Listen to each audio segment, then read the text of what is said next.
And dude, I thought I had caught a great white shark. And I was, I don't know, 7? man, something like that, 7, 8 years old. I think I was 6. I was hooked. Like then, I was like, that was it. And then we started going to Back Bay. Yeah, I remember that fish. Like, I remember the weather. I remember everything.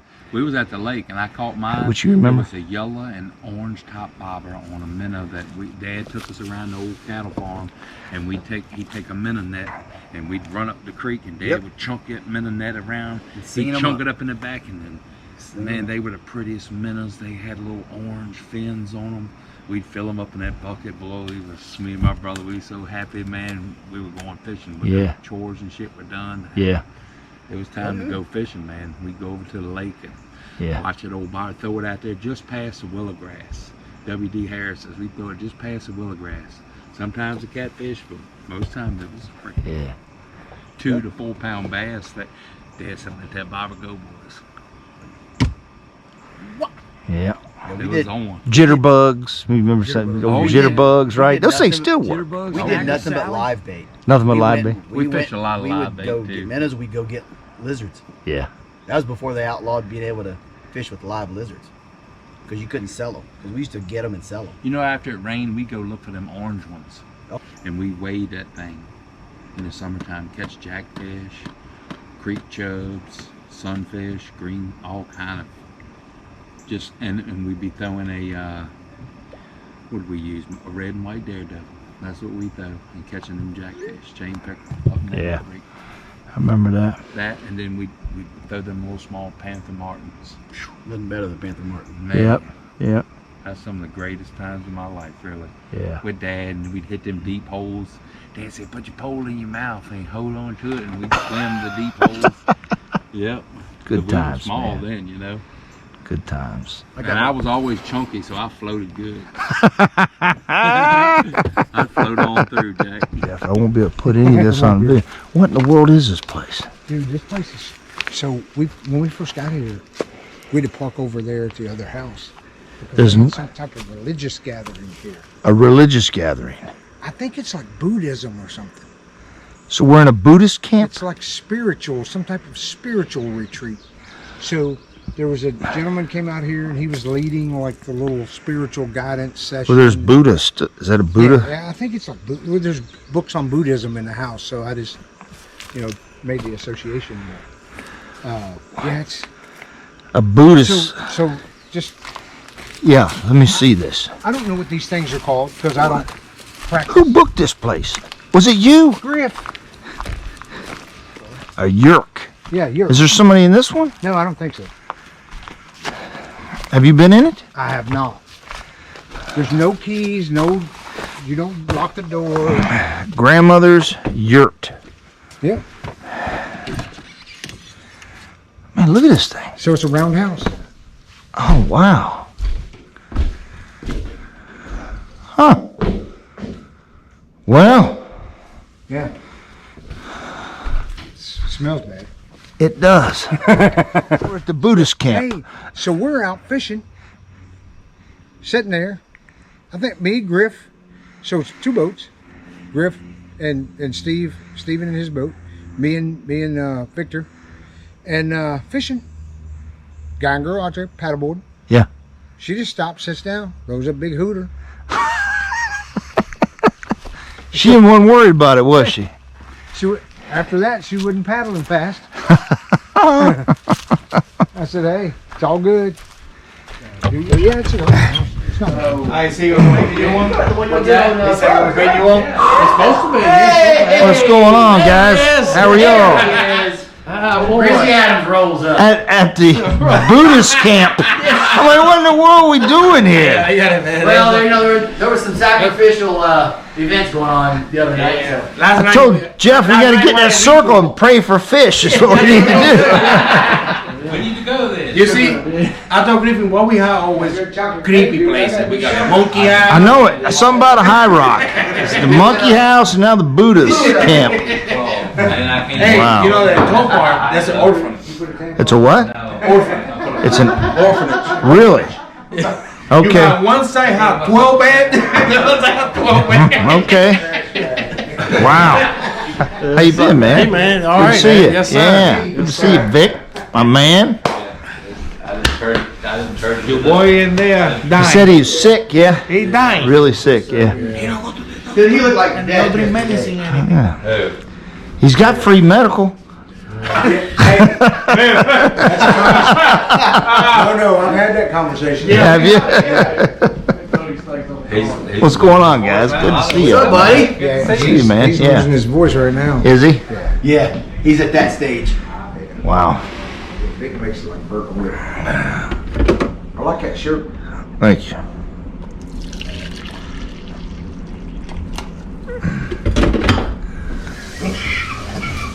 Well, there he is. You looking for snacks or what?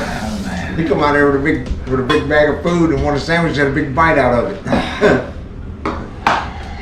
Griff's not one to throw away food, just so you know. He was sick. A little bit of a mess, isn't it? Yeah, I don't know. Which I heard they said that somebody got into a fight last year over Double Ramp. Oh, really? Yeah, that's why they moved it. Hey, man. But good to see you, bro. Good to see you. Congratulations on the retirement, too. Hey, thank you. Thank you much.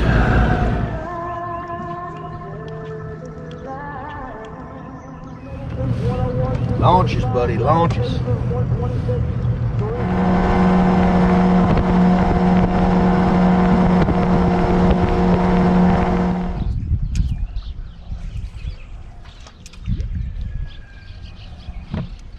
But I don't know how much. There you go. Get the net. Get the net. Come on. Come on. Come on. Good job, bro. Pull the whole handle out of the thing trying to put it in.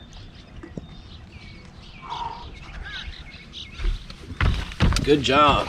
That takes the edge off a little bit. There you go. Lord.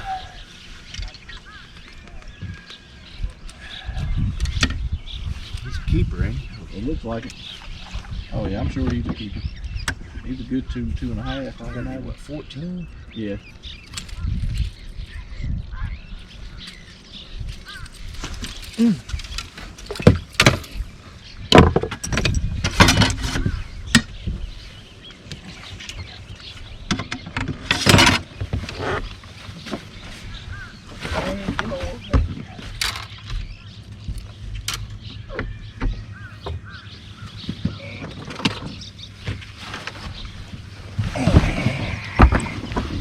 It's like winning the lottery right there, my friend.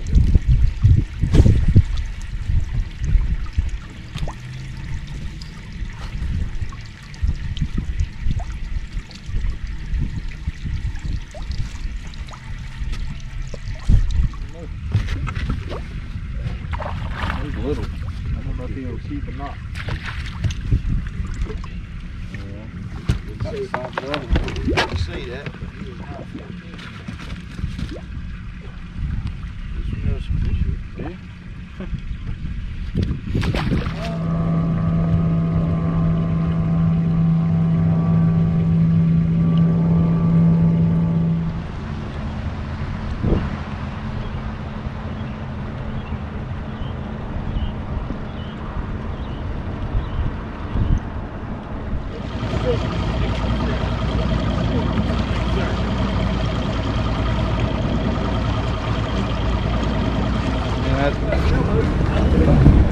Well, let's bag this one monster fish up here.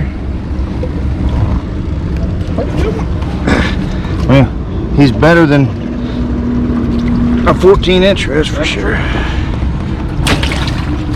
Give me a few points. Coming next down Newton. He's on the co-owner side with Otto, that's me. 1-1, Bobby. 30 pounds. Nice, go for you. Oh, Nick coming in next down Hampton. He's on the butter side with 2 pounds, 8 ounce go for you, Otto. Thank you. Hey, man. Put 3 coming in next down Trinity co-owner with 30. Hey, welcome to the whiffing portion of the video. What's in it for me? And the question is, what do you say in a tournament where you're really not on any fish and you didn't catch a whole lot? I think what's in it for you this video is understanding that spending time in the water is critical to be competitive in these tournaments. I have prioritized my time off a little different this year. It's not an excuse. It just is what it is. It's life, right? And I thoroughly enjoyed all the tournaments, but I have definitely struggled this year. When I look back in the tournaments that I did really well, I kind of knew what was going on in the water. And it wasn't one particular thing that added up to a great finish, right? It wasn't a lure or a specific place. It was just the idea that I understood what was going on, kind of where the fish were at. Would they chase a bait? Would they not chase a bait? How many bites I could expect in a day, and those type of things kind of build up to give you confidence. And when it all comes together, the weather and that intuition you have as an angler, you end up with a big bag. And for those that have fished a lot, I'm sure you understand what I'm talking about. It just kind of comes in cycles. You just get to where, okay, I've been out here, different conditions. I kind of know what's going on.